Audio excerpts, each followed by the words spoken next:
even if I start to bifurcate fine dining versus casual dining in terms of price points, that line is becoming very close though. So that for me again is the thing that fine dining doesn't, just because it's an expensive meal, it may not be fine dining. If I go to uh, Bombay Canteen versus if I'm going to, give me a name of a more fine dining sort of a place in Bombay. Yash can't think of a place that's Without not fine pissing dining. someone off, I'm just trying to say that Yash say something not stupid. Non-hotel? I'm basically, the point I'm trying to come to is that today, any good food that we would go to, right, in Bombay, any good restaurant, it's ballpark around the same price. But okay, let's do a direct comparison. Wasabi. Hey, you can't throw in Versus- wasabi in Wasabi this. No, no, I'm now. just saying. I'm just saying. Wasabi is a different Till deal. the longest time, Bombay didn't have a good Japanese restaurant. Now we have Izumi.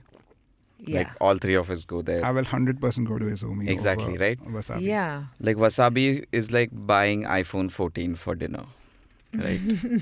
Right? You can't like for me that is a comparison. Why? Because it pisses me off that a restaurant which charges $2,000 a head in Bombay, Japanese, is on an Asia's best list. Yeah. A Japanese restaurant in India, In Bombay. in Bombay, not even like miraculously somehow that person is going out finding the best fish out of India and like somehow removing the mercury from it and serving it as sushi. No, it's coming frozen from Japan. Yeah. And on Asia's best list, it still like bothers me, as you can see. So that was my comparison, because Izumi is something which I feel changed Japanese food for all of us in Bombay. We used to miss it so much, right? All of us, when we used to travel, first thing, sushi khao. Now you don't need to. Sushi and ramen. Yeah. Yeah, now it's 15 minutes away on like a delivery platform. You took it to wasabi. I wasn't expecting wasabi as the comparison, but yeah, that, and you could perhaps eat at Izumi how many times to get to the same amount as a wasabi. The reason I tell- did, so I somehow, like a very prominent person, industrialist we met in Delhi, just like you, I think must have been a hotel lobby again, and to someone we knew them, and like we tell them, right, we own Bombay Canteen, and he was like, oh, I've never been. Whenever I'm in Bombay, I dine at Wasabi, and I was like, you could take your jet and fly to Kyoto and have better sushi. Yeah. How does it make sense? It doesn't. Like for me, it just doesn't make sense. This is the other thing about hotel. This episode can be titled "Why 5-Star Hotels Suck," but they'll also be so proud that we fly our fish in from Yeah. these parts of the world. Apparently, some tuna goes from Sri Lanka to Tsukiji market and then comes back to back? India. I'm sure. I will not be surprised. Yeah. I didn't answer your question, but depends like how you define like this. You're so right about the pricing. Like sometimes, like I have a meal at Bombay Canteen and I go back and I was like, shit, we are getting expensive.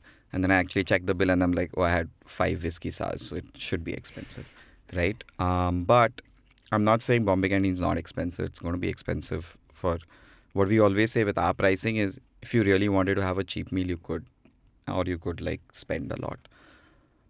But I feel like there are like, so we went to New York. We dined at Atomics, which won best restaurant in the US. It's fine dining without being pretentious. Like it is a counter restaurant. The sommelier is coming to you and not just telling you about the wine. He's explaining to you about the beer that they have and why it's so good, right? The lady who runs the restaurant, she comes in and she just opens this beautiful bag where you can choose these different beautifully graphically designed chopsticks. Ooh. Just making your meal Yeah. like comfortable and Yeah. fun. But the eye for detail, so I went with Nico and she's left-handed, and he saw that she's left-handed. He just took the small chopstick stand and moved it onto her left side. It's that's what you want in fine dining, is the eye for detail, is when you know that that person is paying attention to you and to each guest differently. I feel in India, it's we always look at meals by how much we pay for it, and not the That was actually experience. my point. Like, Yeah. just because you've paid more doesn't mean anything today. Yeah. So, yeah, I mean, he's talking about attention to detail, right?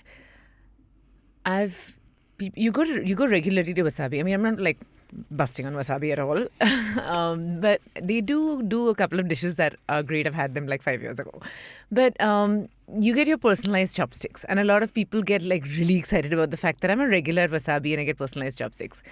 I go to Sanjay Singh Sandwich Wala and he looks at my face and he knows how to make my sandwich immediately. Like he looks at my face. There's not even we need to make eye contact. I don't even need to say a word. He knows what to do. That's attention to detail. You don't need to pay a lot of money for it. Yeah. Yeah. Even at a woodside, I'll go there straight away ask Nipa, and I was like, yeah, Yeah. let's Yeah. start with Yeah. that. Yeah. Attention to detail is a very important aspect, right, of fine dining. Again, I see that happen a lot with independent restaurants than the more older five-star restaurants in the country.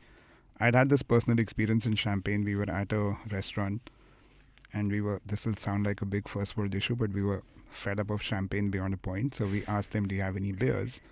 And they had 3-4 beers produced in Champagne, craft beers.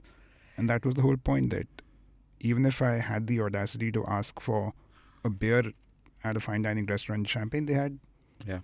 good options to Yeah. serve me.